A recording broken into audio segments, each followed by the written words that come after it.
Hello, everybody, and welcome back to the Basketball Banter Show. Thank you for joining me today. And sorry for the little hiatus. Had some college graduation stuff going on and was a little busy getting all situated with that and moving all my stuff and all that kind of nature. But thankfully, it is summer break and a lot of off-season stuff to talk about. I'm looking forward to kind of diving in and hopefully getting this show going in full swing, and then the basketball banter show that I host with Daniel Rios as well. Hopefully, we can get that show started back up with free agency a little over a month from now, NBA draft, all that kind of stuff. So, going to be interesting to break that all down. But nonetheless, if you live under a rock, the Lakers fired Darvin Ham, which a lot of fans were clamoring about, even after his first season as the Lakers head coach. And now he is gone, and the Lakers are back looking for a new head coach. And there's a lot to break down when it comes to this coaching search. There isn't a lot of stunning candidates, if I'm being honest with you. And Mike Budenholzer, as of yesterday at the time of this recording, was hired by the Phoenix Suns for 4 years, 51 or 50 million. Sorry, it was a 5 year, 50 million. So the Suns, they cleared house with Frank after only one season with him as well. So the Suns are looking to turn things around, and I believe it's basically just the Lakers and the Wizards looking for head coaches. And Charles Lee, he got off the board and signed with the Hornets as the head coach, who was rumored to be connected with the Lakers candidate list, but ultimately that did not work out as well. And now it's expected that the Lakers pick up their head coaching search within this upcoming week, and it'll be very interesting to see who they interview and who kind of moves up the ranks in the interviewing process. But this short video, I'm not going to make this too long, but I kind of want to talk about how I'm pretty worried about this Lakers head coaching search. And this front office hasn't been overall very impressive to the Lakers fan base.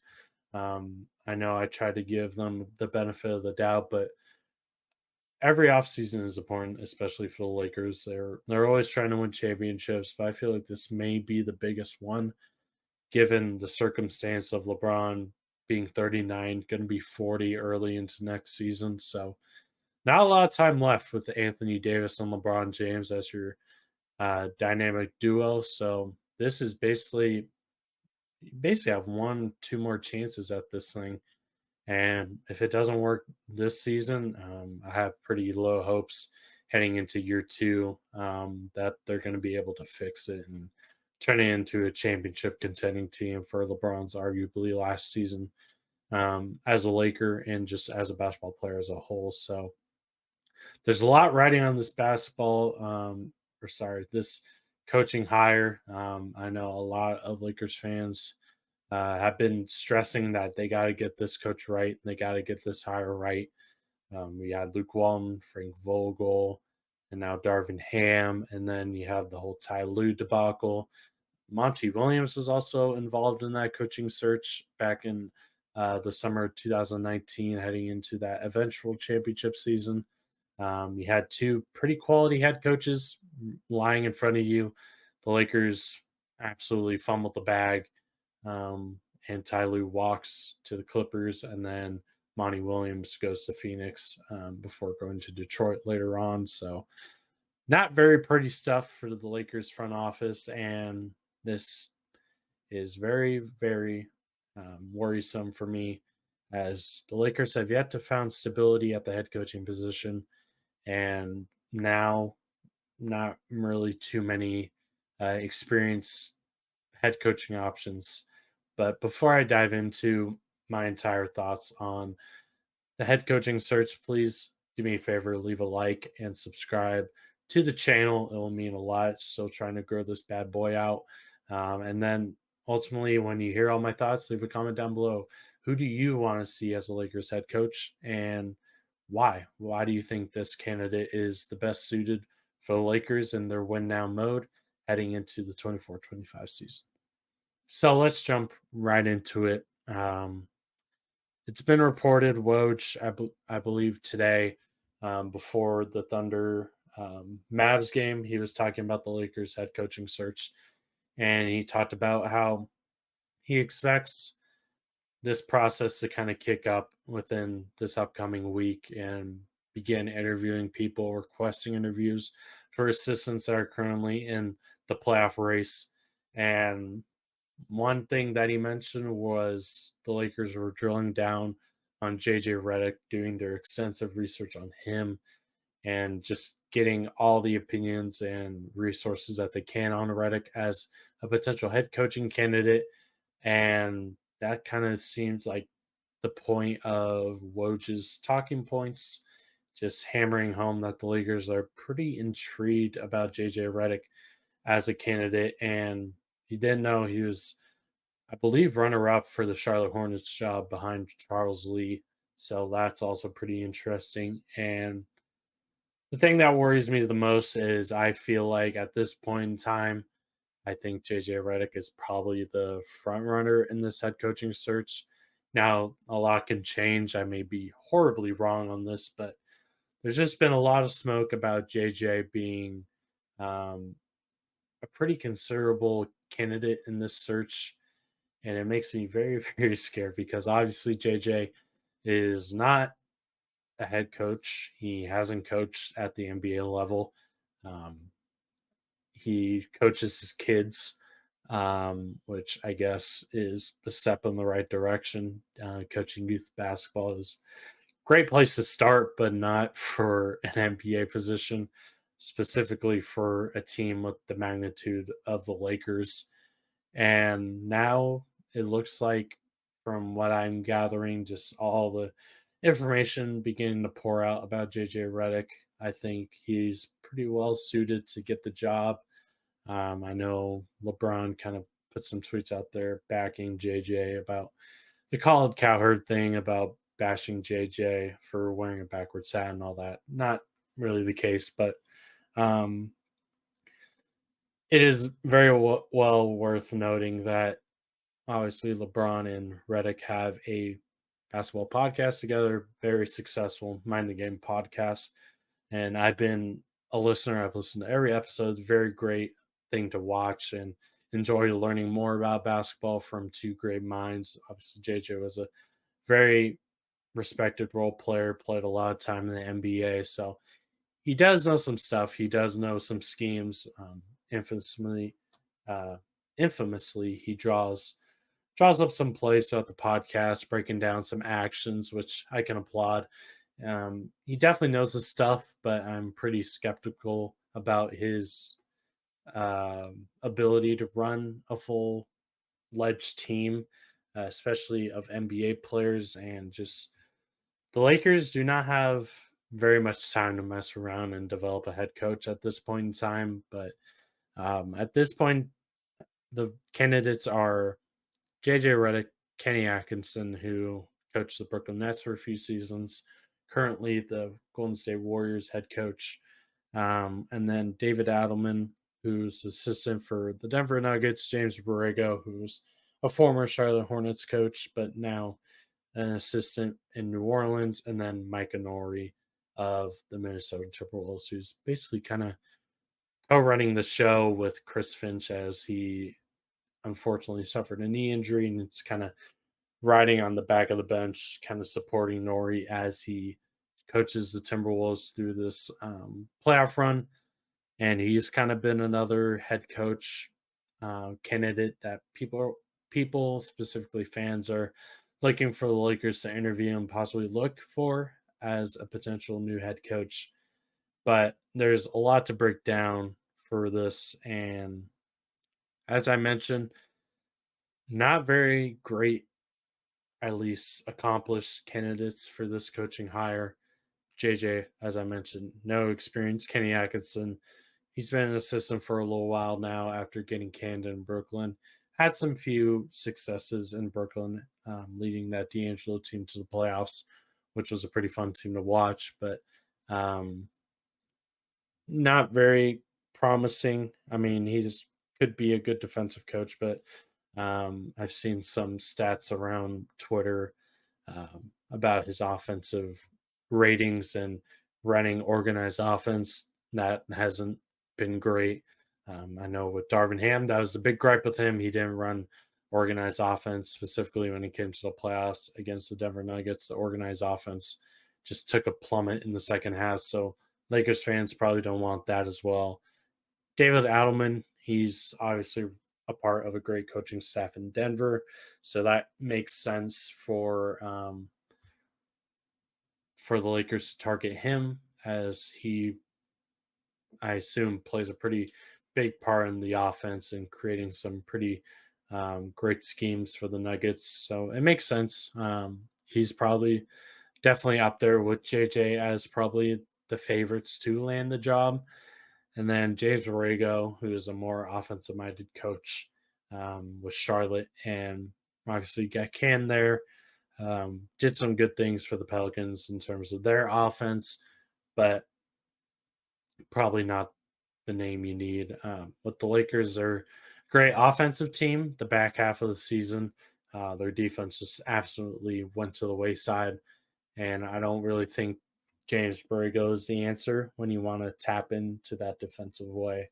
Once again, because defense won you a championship that 2019-20 season. So it doesn't really make sense to just shift your focus from a defensive minded team to an offensive minded team. So I don't think the Lakers would probably go down that path if Borrego were to just make a rise in the candidate list. But overall, it's not very great, to be honest with you. But I think there's just a lot to break down, and I'm very interested to see um, what happens from this interviewing process. And I've seen Trevor Lane of Lakers Nation, fellow colleague of mine, he broke down how there's a lot riding on this coaching search. You got to get it right. You got to be able to get the right guy, as you just can't keep turning around coaches. And I saw this sentiment on Twitter when Darwin was let go that, yeah, it was the right move, but at some point, it's just can't be the head coach's fault anymore, which I certainly agree with. But again, there's a lot of coaches who get let go first before they really realize how it's the front office's fault for not putting a roster around the coach that fits their needs and all that kind of stuff. We saw with Frank Vogel. He had to coach two big three rosters, and it ultimately led him to getting canned both times. The Westbrook season, he got let go after that one, and then came to Phoenix.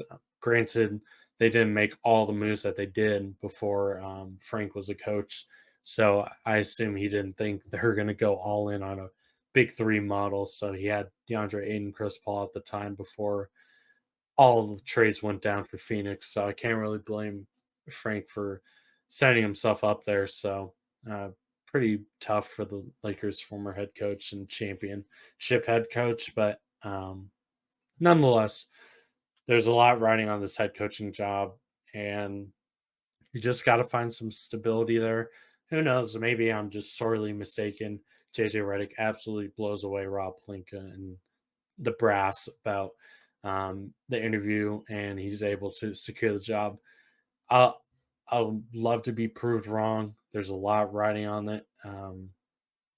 But with the front office, in the previous episode with Anthony Irwin, we talked about all the flaws that Rob Pelinka has made and just all the malpractices that they had. And um, this front office just hasn't shown the ability to get it right on a head coaching job. I mean, Frank Vogel worked out, but he was like the third or fourth option on the list before they just kept shooting themselves in the foot and being unable to secure a deal. And at this time, Tyronn Lue still does not have an extension for some reason. I know it's still expected to happen, but I don't know why that hasn't happened at this point in time. So I don't know if Tyronn Lue's going to get an extension. I know Steve Ballmer can just throw him whatever amount of money he wants, and they'll get a deal done because no cap space for head coaches, so you can just pay them however much you want. But it's very intriguing how that hasn't happened yet. So maybe through the coming weeks, they're able to nail down an extension.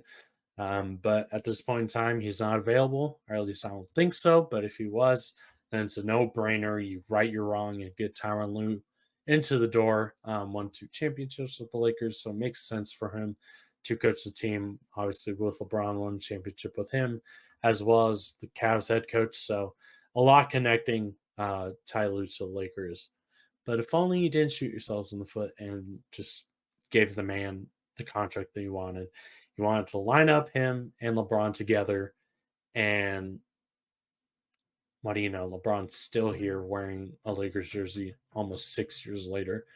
And yet you didn't want to give him more than, I believe it was, 3 years, which is just ludicrous. But nonetheless, it'll be very intriguing to see what happens with this coaching search. I know when JJ gets interviewed, there's going to be a lot of uncertainty, and if he's able to progress into the finalists for the job candidate. Um, for me personally, I think probably David Adelman and Kenny Atkinson are probably my top two right now. Probably Adelman being number one, just from him being from a winning system and just constructing a good offense for the Denver Nuggets, making a lot of good schemes for them. And championship assistant, if that carries some weight. I know Darvin Ham was. So assistants are just always a gamble. You either get it right or get it wrong. So that's why I'm kind of hesitant on assistant hires. But I mean, all the reported candidates are mostly assistants at this point in time. Atkinson was a head coach at a certain period, but that was years removed. So there's a lot to look at for the Lakers, and it's been talked about that they're going to do their research. It's going to be a long interviewing process, a long hires. So I guess if they're playing it out the right way, they're really taking their time. I mean, they have a lot of time.